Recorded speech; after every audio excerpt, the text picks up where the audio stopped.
So I'm gonna sit down on my couch now.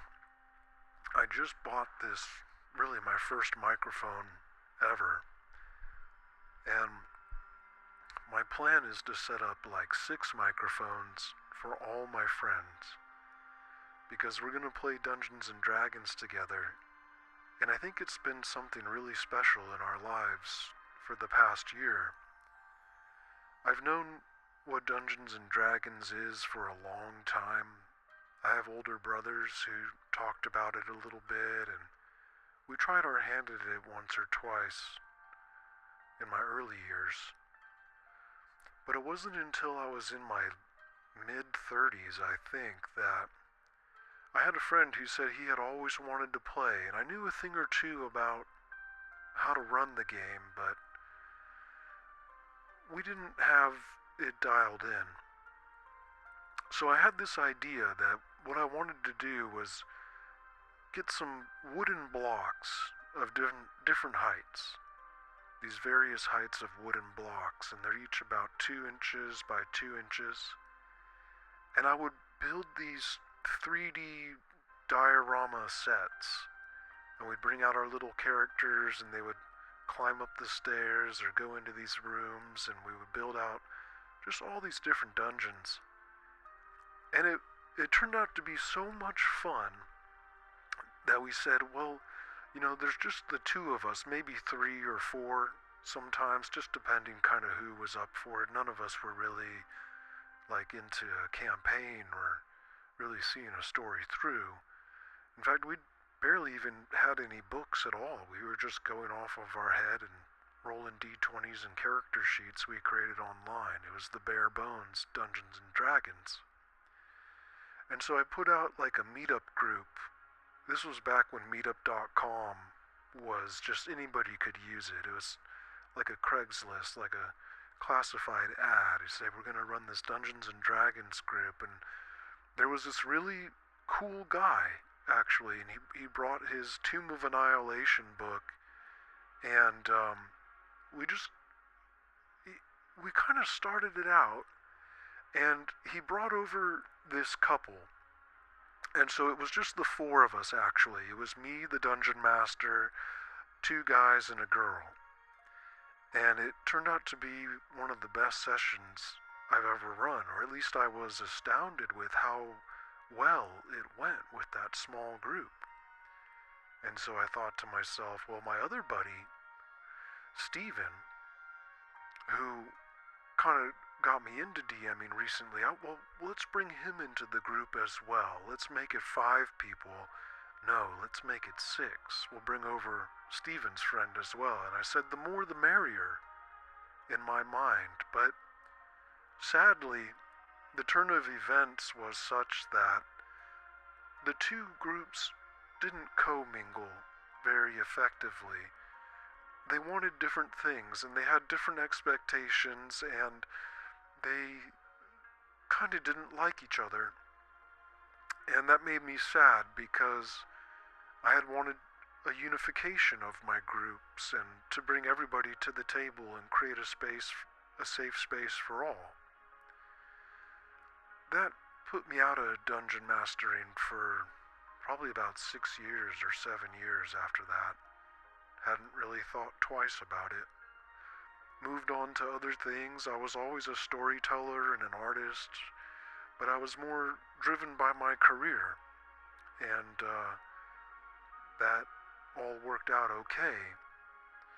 But then in the last year, we took an improv class and got up on the stage and had a wonderful time with this group of, 13 improv students of various levels of skill, and it turned out that I had a knack for the thing, and some of the other people did too, and a conversation was struck up, and my wife brought up the fact that I used to be a dungeon master, and they said, well, let's run a game with the improv people.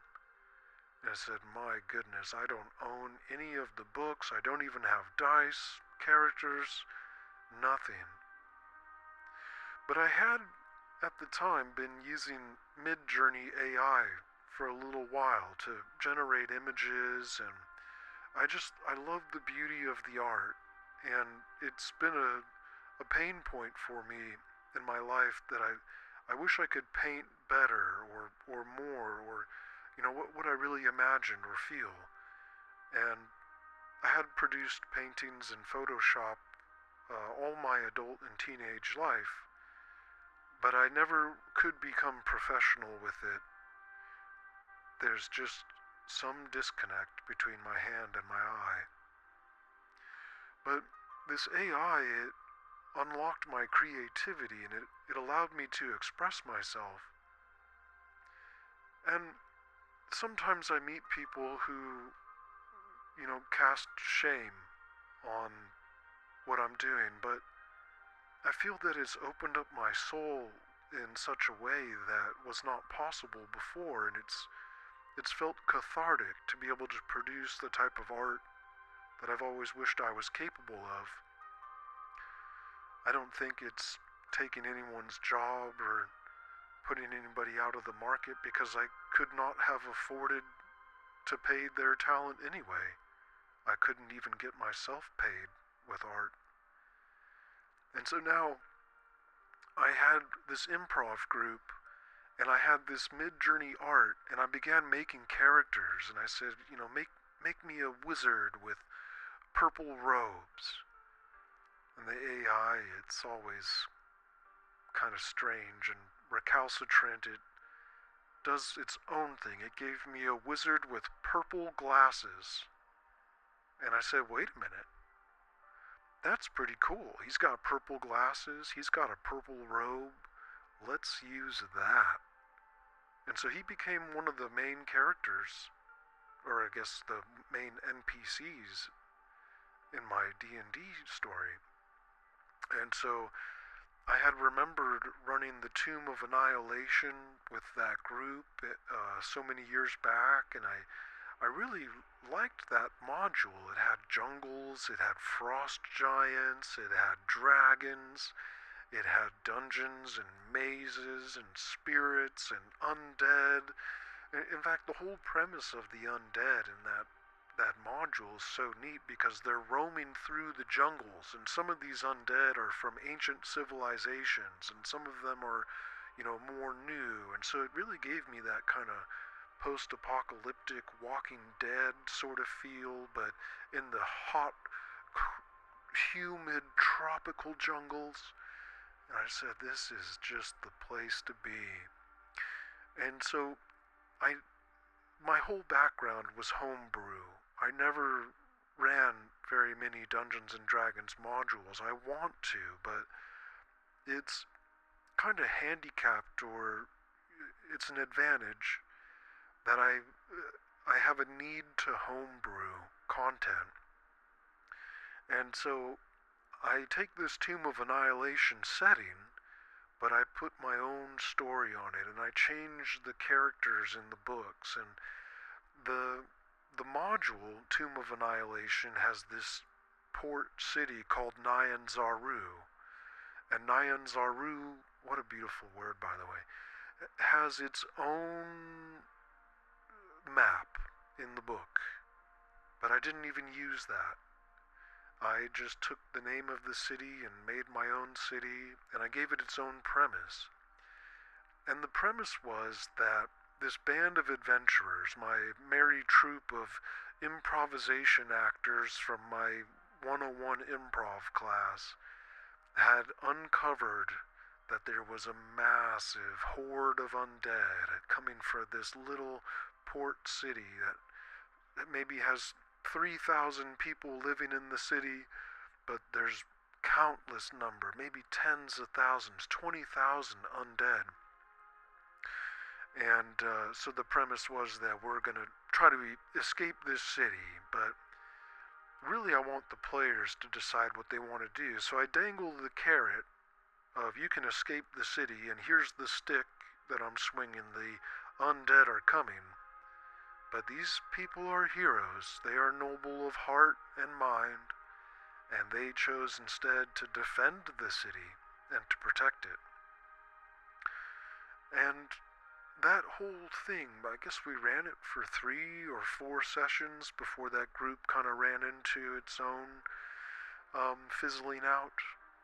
It was so fun, and I had created all these different characters and these different areas in the city. I must have created 20 or 30 different little shops and uh, venues and gladiatorial pits and mansions and these different characters and plot devices. I said I can repackage that for another group. I still want to tell this story so badly, even though I don't have an audience, that I'm willing to start anew. And so, something I had never done before, I went to my local game castle store where people get together and they play games and purchase games, and I put out a notice and I said I have this Dungeons and Dragons campaign that I want to run, and I posted it on Reddit and I posted it here and there. And to my surprise, there were numerous people interested to start right away, and it filled up immediately.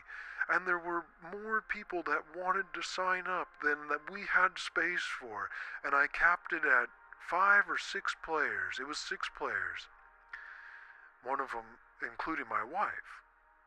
So 5 new strangers to band together and try something out.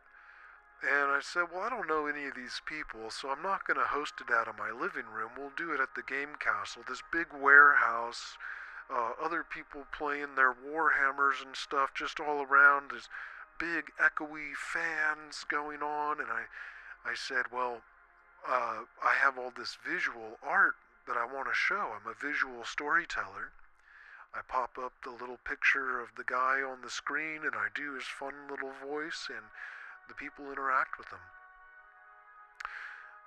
And so I brought this flat screen TV to the game castle, we plugged it in, and I found out I had forgotten the television remote, and we couldn't even turn it on.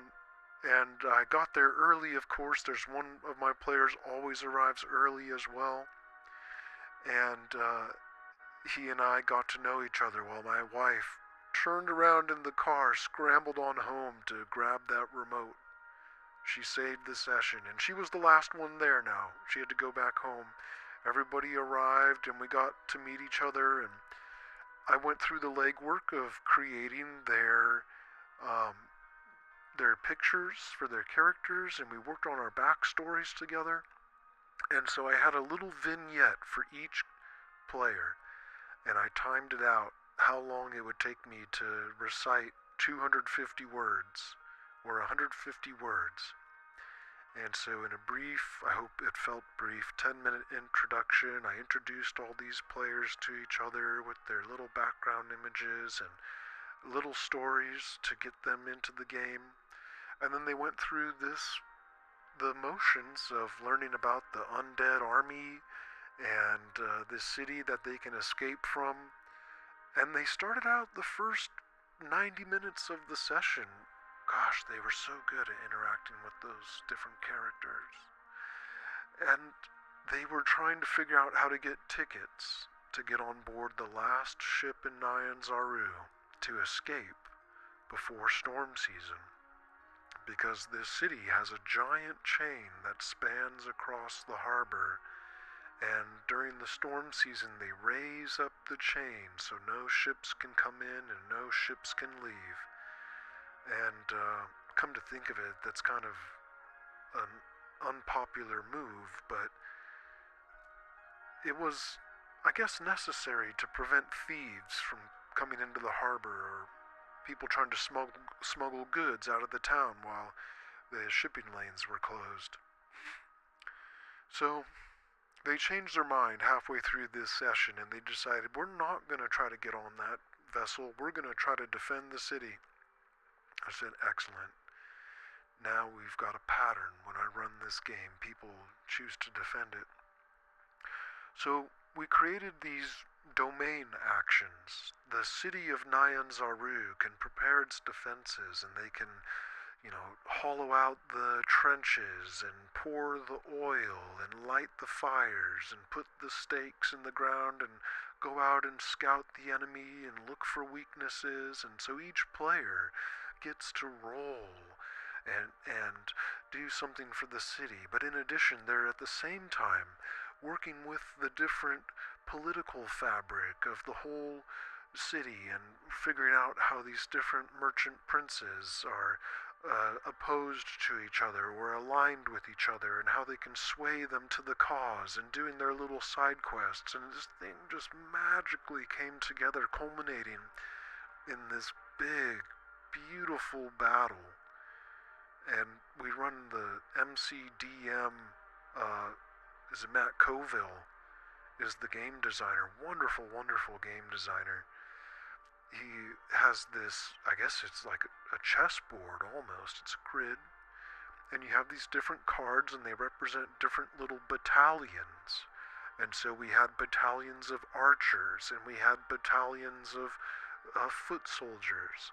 And then the group had rallied all the clerics and wizards in the village in Nyanzaru to band together and form its own unit that can do fireballs. And they had conscripted these other clerics from around the world to come here and help us fight this army of the undead, the greatest cause of all. Preserve this valuable life and maintain our foothold on this continent where this death curse is originating from that's affecting the world. And so pretty quickly, in the first 5 or 6 sessions, these players were so heavily invested into a story that I didn't even imagine I would be able to tell. And it just expanded into this thing that I feel has continued for the past year to the enjoyment of this new group of friends. And that was really something magical about Dungeons and Dragons. We had a player who had moved from another country to California, and he had only been in town for 3 days, and he instantly had 5 or 6 new friends that they all shared a common vision and a common goal. And you can't do a job interview, you can't join a church or a school or anything and make that close of friendships that quickly in such little amount of time. It really brought us together. And then I have another player who's a bit of an older age, and he's seen it all, and he's done the very first module of Dungeons and Dragons, and through the 70s and the 80s and the 90s and the 2010s, he has seen so many games. And yet he feels my game is the best one he's ever played. That is the ultimate compliment. Somebody who is seasoned, wise, and with experience believes that there is something special about what's going on here. And then we had a third player who had a difficult time belonging to different groups, and just his approach or his likability or his attitude, there's something in there that was getting him expelled from the groups, and he was finding it very difficult to belong. And we actually encountered some of those challenges in our group as well, but rather than rather than kicking out a player, I think I had sympathy for his situation as somebody myself who's, been kicked out of a group before, or not just a Dungeons and Dragons group, but if you've ever been fired from a job or picked last at school, or didn't get the girlfriend, or you lost something in life, you know how it feels to be on the outside of something. And I wanted to try to fight for this person, or at least win them over to the light side. And so I made the attempt to work with them and point out, maybe some of the blind spots that they had. And to my relief, this person really wanted to belong. And they were willing to work on those things. And we used Dungeons and Dragons as a type of, I guess I'll call it a therapy, where if he worked on these things in his personal life, or at least at his table presence, we would reward it with in-game things. So, like items and outcomes and, more voices or things that he wanted to see. And I don't even think that we even used that reciprocity, that system, very much at all. I think it was more just that the fact that it was offered and that the DM was willing just somehow made this player really find how to connect and belong. And he's now one of my favorite players. And we play multiple games together. And then I have another player who's my wife. And she doesn't know the rules, and she's a beginner, but she loves seeing the enjoyment that the other people are getting. And we talk about what this person gets out of the game and that one gets out of the game, and she is a connector person, and she adds so much stability to the group, I think, and is really my hype man, encouraging me to keep going when, if I have doubts about something or I need to work through a problem, she's there for me, supportive. And it's just so great to have a partner who believes in something you're doing, or they see how excited you get, and they encourage that and they nurture that. They point out things that I'm missing and keeps me grounded and helps me be a better dungeon master. Thank you. And then I have another player. Maybe this will be the last or second to last player I talk about, because I do have many players, but I'm describing everybody that's around this one table right now, the game that I've run for 40 sessions this year. This other player, he's actually a bit of, I want to describe as kind of a neutral person. I think every group kind of has one. It's somebody who's unassuming, and they kind of go with the flow of things, and they might challenge the things where they have to suspend their disbelief, and they might endorse and support the things that they really buy into. And so I think they're a really wonderful calibrator for the game. Here's where I might be slipping up as a DM a little bit, something I explain it's not quite logical. They'll spotlight that to me. But then when I'm adding the right seasoning to the game and it has the perfect balance of flavors, they buy into it wholly and completely and really take what I'm doing to the next level. I think that's the wonderful hallmark of a great improviser. And so I love to see so much from this group, the different personalities that they bring together, how they complement each other, and where there's friction between them two. It adds such a variety to our Tuesday nights. The last player I'll talk about is a fellow dungeon master.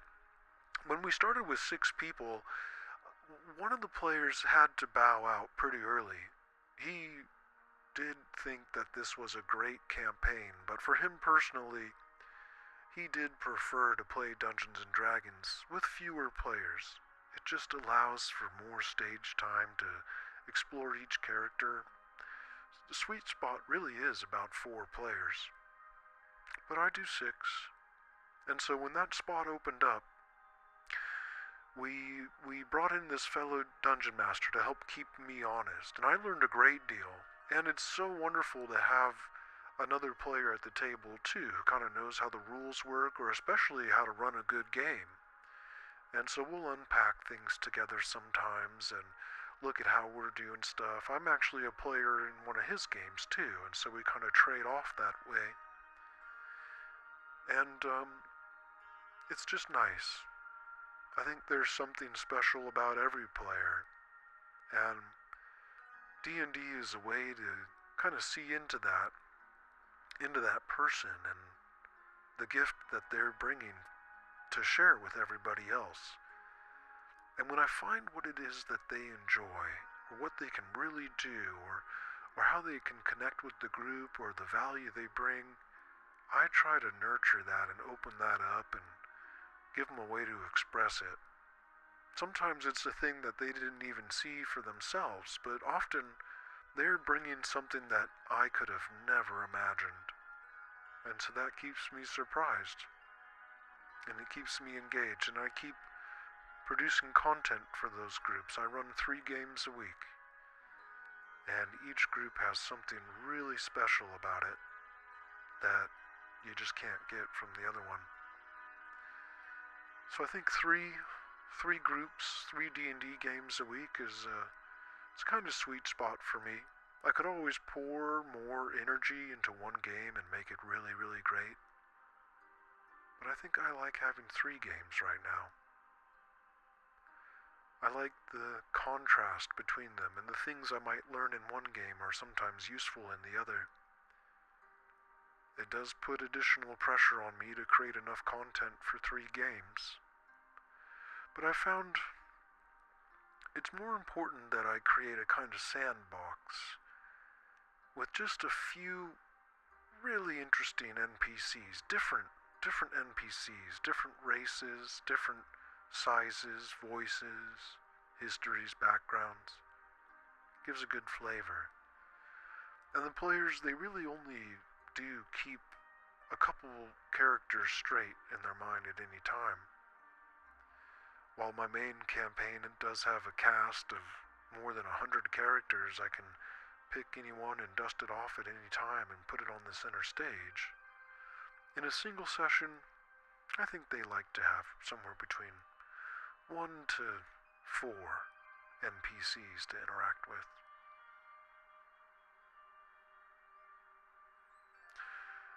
So that's kind of framework 1, is just how many NPCs I need to be able to field on the table for a given session. Those are easy to create. They're not always hard, they're not always easy to perform, but whether I give them their graphical image, their character, give them a voice, give them a little bit of a background, a couple blurbs they might say, usually just 1 or 2 sentences about each character is enough to propel the story forward, because those characters, they're placeholders. They're in the game so that the players can interact with them, and then based on what the players do is what that character will become.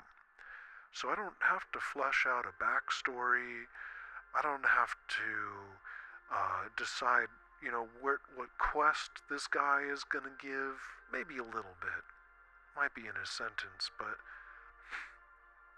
the players are going to interact with them, and they're going to be suspicious of this guy just based on the voice I chose, or they're going to really love this character and they want more for him. And sometimes it's something so simple. The village idiot is the guy they love the most, while the villain is the one that they trust the most. It will just totally subvert your expectations. So it's good not to have a whole stat block and backstory and quest drafted out anyway. I mean, you can do those things. I think I DM a little bit better when I do those things, but I plan to go off script. I plan to make the game about the players, and so if they think that Peggy Deadbells is the best thing in the whole town, then she'll be the star of the show. But if they don't like the king or the prince or the whoever I had plans for, the village shaman, they're not really into that character, well, that guy can kind of go to the wayside and another one takes its place. They tend to go for cute things like little animals and babies and simple fish are their favorite, while the big, complex, ultra legendary, big bad evil villain is more of a punching bag for them. At least, you know, how serious they take it. Yeah, players will surprise you, so don't over prepare, but be flexible. Be ready to transmute the thing you created, and during that time you share together, it's like multiple hands are in the clay. I love that each character can bring something that I can escalate and compound. That's what it is for me. I'm growing other people's ideas, and that's very rewarding. And I do that on the fly, so it keeps my mind pretty sharp. And maybe not a lot of people can do it. Maybe that's part of what makes me special. Maybe that's the gift I can share with the world, and part of the reason I'm talking to you now. So reflect on those things and let other people kind of chew on them and feel inspired to do their own thing, the way it works for them. Yeah, so if I were to say the moral of this whole story was that, I started with failure and couldn't really run these games, and they fizzled out over time, and something drew me back to it. My wife dragged me back to it. But it was the interest of the people and the AI tools that let me produce more than I ever could before, and to just really have that creative outlet to push as much as I could to tell the whole story, and then to find out that the players had so much more story that they could add, more than I could ever come up with. So, that's about it. I'm resolved to continue doing this, I think, for the rest of my life, which is sort of beautiful, and a little scary, because it is work. It does take a lot of effort, but the reward is unlike anything else. I think D&D is one of the best avenues for anybody who likes to create or enjoy the creativity of others. It is a consensual reality. It's a shared experience. And each session, each sit down, each group is a story unlike any other. Have a great evening. And let's do this again sometime. I'm just sitting on my couch, talking to you. Good night.